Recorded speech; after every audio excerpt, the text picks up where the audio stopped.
Every గోదావరిన ఒక అందమైన church ఉంటుంది. ఎంతో సౌందర్యమైన గోదావరి నడుము మధ్యన ఈ యొక్క ఆహ్లాదకరమైన వాతావరణంలో ప్రత్యేకంగా గోదావరి ఒడ్డున ఈ యొక్క ఆలయాన్ని చర్చిని నిలబెట్టారు. కొవ్వూరులో చర్చిలు చారిత్రకమైన వాళ్ళకి మిషనరీ ప్రాంతానికి వచ్చి క్రైస్తవ మతాన్ని ప్రచారం చేశారు.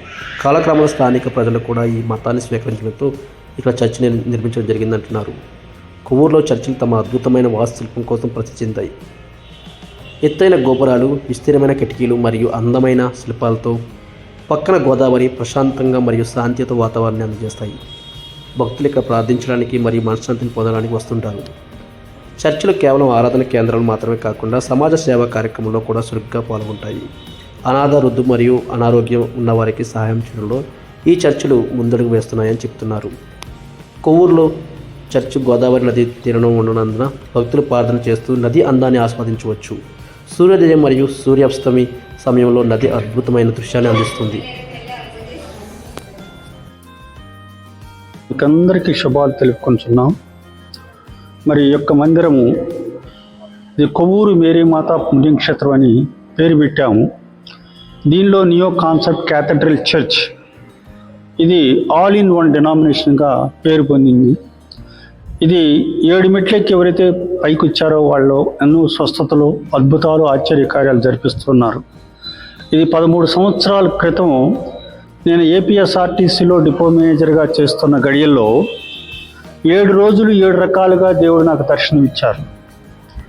ఈ యొక్క నిర్మించడానికి ఆయన ఎంతో దోహదపడ్డాడు. కనుక నాలో ఒకలాంటి తలంపు కలిగింది, ఒక ప్రేరణ కలిగింది. నేను ఒక మందిరం కట్టించాలి అనే మరి తలంపుతో నేను చేయడం జరిగింది. ఇది 13 సంవత్సరాలు అయింది. ఎంతో ఎంతో ఎంతో పేరుగాంచింది. గోదావరి ఒడ్డున ఈ ఉల్లాసమైన మరి పరిసరాల్లో మరి దేవుడు ఒక అవకాశం ఇచ్చారు. మరి ఇది కట్టడానికి ఎంతో భారమైనా కానీ వీఆర్ గోయింగ్ ఆన్ ఫెయిత్, ఆ యొక్క విశ్వాసం మీద పోవడం జరిగింది. దేవుడు అన్నాడు, దేవుడు 10 ఆజ్ఞలు ఇచ్చేసి మరి దీంట్లో ముఖ్యమైనది ఏంటి అంటే నిన్ను వలె నీ పొరుగువారిని ప్రేమించని ఒకటి, ఆత్మతో సత్యముతో మనసుతో మరి ఆయన ఆరాధించటం. ఈ యొక్క మందిరంలో ఎక్కువ కూడా అది, దీనికి ఒక క్యాస్ట్ అని కానీ ఒక క్రీడ్ అని కానీ లేదు.